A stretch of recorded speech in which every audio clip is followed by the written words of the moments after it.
पंतप्रधान नरेंद्र मोदी यांचं प्रयागराज संगमावर अमृत स्नान, स्नानानंतर गंगा पूजन, दिल्लीतल्या मतदाना दिवशीच कुंभ दौऱ्यानं विरोधकांचा टायमिंगवर आक्षेप।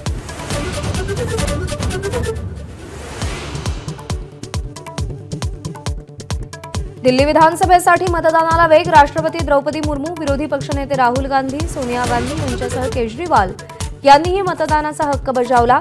11 वाजेपर्यंत 20% मतदान।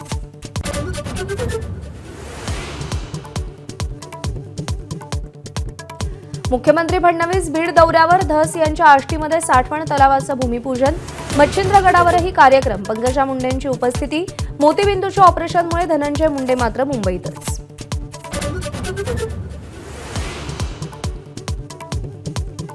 आष्टी दौरा हे मुख्यमंत्र्यांच्या कणखरपणाचं चिन्ह, भाजप आमदार सुरेश धस यांचा दावा।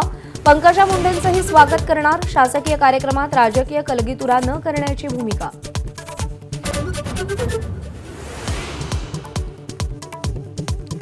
मुख्यमंत्री फडणवीस आणि एकनाथ खडसेंची सागर बंगल्यावर भेट, खडसेंकडून राजकीय चर्चा झाल्याचा इन्कार, भाजप प्रवेशाच्या वावड्याही निरर्थक असल्याचा नाथाभाऊंचा दावा।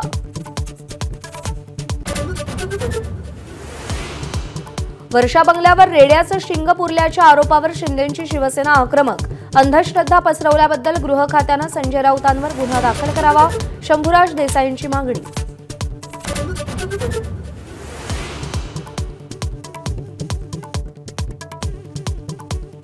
वर्षा बंगल्याच्या वादावर मुख्यमंत्री देवेंद्र फडणवीसांकडून पडदा, मुलीची 10वीची परीक्षा संपल्यावर वर्षावर राहायला जाणार, लोकसत्ताच्या मुलाखतीत स्पष्टीकरण।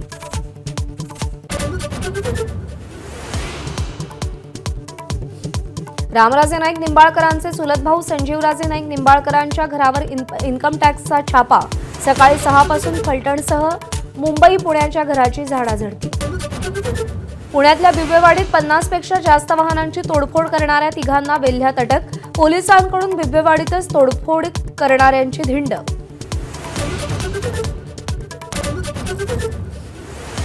कर्नाटकच्या धर्तीवर एसटी महामंडळाचं 5 प्रादेशिक मंडळात विभाजन, प्रत्येक विभागासाठी आयएस दर्जाचा अधिकारी, गाड्यांसह सुटे भाग खरेदी, कर्मचारी बदल्यांचे निर्णय विभागीय स्तरावर।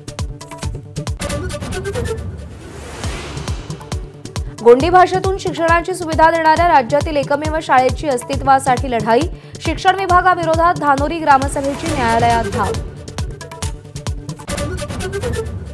सोन्याचे भाव ऐतिहासिक पातळीवर, मुंबईत सोन्याचा भाव 87,000वर, 24 तासात 1,000पेक्षा जास्त वाढ। एबीपी माझा, उघडा डोळे बघा।